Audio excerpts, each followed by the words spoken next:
Okay, let's unpack this. Think about a time you really, really believed in something, maybe a project, an idea, whatever, and you tried to share it, put it out Hmm. there. Maybe you felt like you said all the right things, but it just didn't land. Oh, yeah, that moment where it just falls flat, like you're Yeah, speaking different languages almost. exactly. They just weren't feeling your conviction, maybe. Right. Yeah. And you're left wondering, what went wrong? Was it the words I used, Yeah. the timing, Yeah. or something else entirely? Uh-huh. And what if the key to actually succeeding in those moments, especially when you're trying to, say, bring someone into a new venture or business, what if it isn't really about the external stuff, the techniques? What if it's about something way deeper inside you? Well, that's exactly the idea we're digging into today. We've got some really interesting source material you sent over. It's from an online conference called Mastering Prospecting, the Root of Your Success. Okay, so just to set this up, this comes from something called Webathon Season 13. The speaker is Mr. Prem Kumar, who's described as a top performer in a direct selling company, Indusviva, and the audience. It was mainly other direct sellers in that same company. Right. So our mission here is to kind of pull out the core insights from his perspective. And his big claim, which might sound a bit surprising at first, is that the real key to success in, well, what he calls prospecting, bringing people into the business, it doesn't come from skills you learn outside. It comes from your internal belief. Your belief. Yeah, your internal state. We really want to understand why he's arguing that your own perspective, deep down, is the most critical thing. So let's dive in. Okay, so the scene, right? It's this online conference, packed, apparently house full, 500 people logged in, lots of energy because the company was hitting these big milestones. 600 weeks, explosive growth is the phrase used. Mr. Prem Kumar is leading it, and he's welcoming other big leaders, people like Mr. Kewal, Mr. Harprasad, figures people clearly looked up to. hmm And the topic, like you said, is prospecting. The source material calls it the doorway skill, or the gateway skill. Basically, it's about how you introduce people to the business opportunity and sponsor them. It's framed as super fundamental, a primary skill. And they make this distinction, which I thought was interesting. You can have a happy customer, someone who just loves the product. That's one thing. But then there's this other level, the person who looks at the business plan, the whole distribution thing, and decides they want to be a direct seller or a prosumer, actually build a business. Exactly. And that's what this session is focused on. What does it really take to bring someone to that point? Not just a customer, but an active seller. Okay, so how does this connect back to the internal belief thing? Well, this is the core thesis, right? The speaker says the root of your success in that skill, it's not out there. It's not a script, not a technique. It's inside you. Inside you. Yeah. It's the belief you hold about direct selling itself, about the company, the opportunity. Everything starts and ends there, according to him. Okay, I can sort of see that. They use this analogy, right? Something about a tree. They do. A tree standing for 100 years. Its beginning, its end, it's all about the root. And the source says, look, if your root is strong, like wisdom, solid knowledge, you get good fruit. Sweet, delicious success, basically. But if the root is bad or weak, And no fruit, no success. Makes sense. it's a pretty clear picture, isn't it? Yeah. And it sets up this problem he observes. He talks about people who've been around successful leaders for ages. He names names, people they all respect. But these individuals themselves aren't getting results. Right, and the question becomes, why not? Why haven't you become like them, even after all this time? Exactly. They've seen it work. They know the people, but they're stuck. And the answer, according to the source, comes back to their root, that foundational belief, that courageous baseline about what they're doing. It's either missing or it's just wrong. Okay, wrong route. So how do they define that, and how do you fix it? Well, this is where their education system comes, in the vibrant Viva education system. Yeah. It has this core baseline philosophy. Don't be evil. Don't be evil. Interesting baseline for a business training. Yeah. And according to the speaker, its whole purpose is to clean your root, to fix these wrong perspectives that he says most people bring to the table initially. Okay, so why is that baseline needed? What's the wrong perspective they're trying to fix? Well, he puts it pretty bluntly. He says most people view direct selling, Indusviva, and this community commerce industry with a wrong perspective. They're coming at it from the wrong angle. And that leads them down the wrong path, using the wrong methods. Gotcha. What are some examples? What does this wrong route thinking actually look like in practice? Okay, the big one seems to be thinking of it as catching people, or trapping them, or dragging them in, He gives these almost cringeworthy anecdotes, like someone saying, oh, he caught me and brought me in. Oof. Yeah, that doesn't sound good. No. Or someone boasting, today I caught 4 people. The source just calls this foolishness. Yeah. Completely wrong. This isn't a business of trapping people, he stresses. Right. That sounds super transactional and honestly a bit predatory. What else fits into this wrong route category? Fear, Hmm. a big one. Just being plain scared to even talk about the business. Yeah, I can imagine that. Prospecting takes courage. It does. And the source warns, get rid of fear, otherwise fear will destroy you.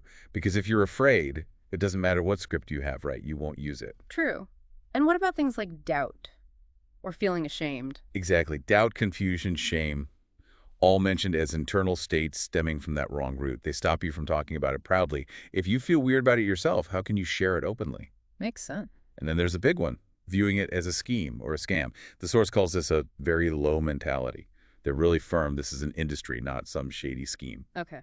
Any other example? Yeah, one more key one is not taking it seriously. Yeah. Doing it on the side. He gives this specific example someone identifies mainly by their government job, like LDC and MCD, a clerk job. Right. A stable, known position. Exactly. Mm. And then they say they do Indusviva on the side. The source argues that very mindset, thinking of it as secondary, not giving it your full mental commitment that gets communicated. People sent it, and it holds you back. You're mentally putting it in second place. Precisely. So that don't be evil baseline. And the whole education system, according to the source, they're there to actively clear out these kinds of thoughts, the trapping, the scamming ideas, to straighten out these crooked thinkers, as he puts it. Okay, so if that's the wrong route, fear, doubt, thinking it's a trap or just a side thing, what does the right route look like? It boils down to viewing the profession with sanctity. That's the word used. Sanctity, like holy. Well, maybe not holy in a religious sense, but with deep respect and value. He uses this powerful comparison to Sachin Tendulkar, the cricket legend. For Tendulkar, stepping onto the cricket field was like entering a temple. It was work is worship. Wow, okay. That's a high bar. It is. And the speaker's point is we need to cultivate a similar deep respect for our profession, for direct selling, for Indusviva. If you truly value it, if you see its sanctity, then you can share it from the heart, authentically. So it's about the internal feeling you have towards the work itself. Exactly. Which leads to what the source calls the golden question. What kind of root, what kind of thought are you carrying in public regarding this industry? Ah, because that's what people pick up on, right? Not just your words. Precisely. He emphasizes that even if you don't say your doubts or fears, the other person can feel it. They sense your underlying belief or your lack of belief. It's like an energy you give off. That resonates. You can often tell when someone isn't fully behind what they're saying. Totally. And the speaker uses himself as an example. He talks about his own deep commitment, saying he made it my life, planned his family's future around it, put it at a very high level in his own mind.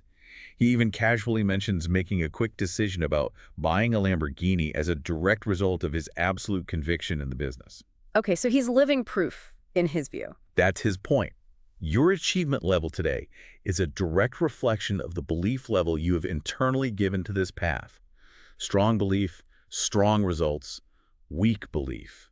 Well, you get the idea. Okay, so if my root is weak or wrong, how do I actually strengthen it? How do I do this inner engineering they talk about? Right, they call it reverse engineering or inner engineering. The idea is you have to fix the inside before you worry about the outside, the what to say. Makes sense. What are the practical steps then, according to the source? Okay, first step, actively clear out the negative stuff. Oh, yeah. Get rid of the nonsense about trapping, getting trapped, catching people, scamming, spamming. You consciously weed out those thoughts. Like mental housekeeping. Kind of, yeah. Second, they suggest learning from big batteries. Big batteries. Yeah, the analogy is a car with a dead battery. How do you start it? You connect it with jumper cables to a small working battery, right? So the parallel is if you're feeling drained, full of fear, doubt, negativity, you connect with successful leaders. People who've reached higher ranks like Diamond or Blue Diamond, they call these people big batteries. Just spending time with them, being in their presence, can apparently help recharge you and clear out those mental blocks. Interesting. Like absorbing their confidence? Something like that, yeah. The source also talks about dealing with struggle and opposition. It doesn't say avoid it. It says expect it. It's normal, even a sign you're making progress. Okay. How so? They use a quote attributed to Dhirubhai Ambani, Hmm. the famous Indian industrialist. When people start saying something against you, understand that you're progressing. Yeah. The idea is if you're actually doing something significant, pushing forward, you're likely to face some headwinds, some criticism, like politicians do. So opposition isn't necessarily failure. It could mean you're actually moving. Exactly.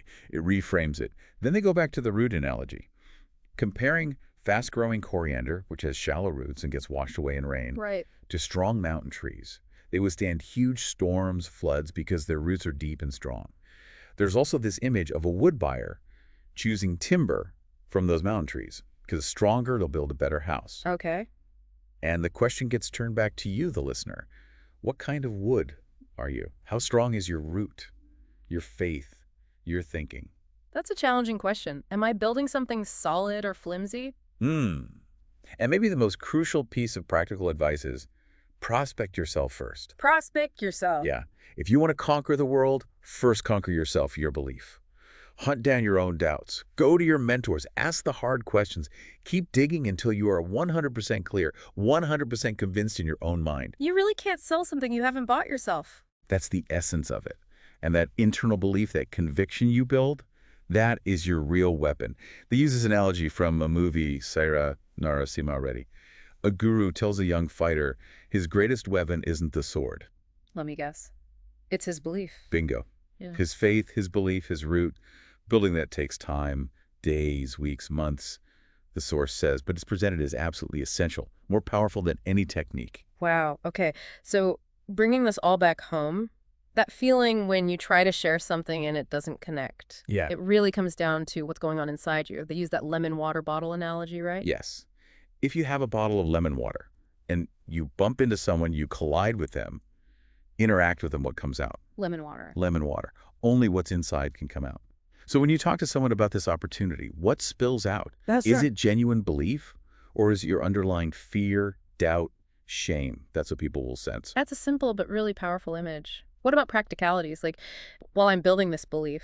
Good question. The source gives advice there too. While your own confidence is growing, they say, always take a confident senior or mentor with you when you're prospecting. Their strong root, their conviction, can handle the tough questions and basically lend you credibility while your own belief develops. Okay, so lean on others while you strengthen yourself. Right. And the final push is to be the main character, not the side character doing this on the side, like that LDC example. Right, the clerk doing it part-time in their head. Yeah. Step up, be the leader, own it with courage and conviction, that energy, that presence. That's what attracts people, according to this perspective. So wrapping up this deep dive, the core message from this source material seems crystal clear. Real success, at least in this context of prospecting, maybe in anything requiring belief, it doesn't start with the how-to steps outside. It starts with the strength and clarity of your internal world, your root. Absolutely. It's about understanding that what you carry inside is ultimately what you project, and that's what people truly respond to. This exploration was all about digging into that internal work based on what this expert shared. So maybe a final thought for you, listening right now, inspired by this material. If your achievement level really is, as this source suggests, a direct reflection of your belief level, your respect for your own path, what does your current level of achievement maybe hint about the state of your root? What's really inside that bottle when you collide with someone about something you care about?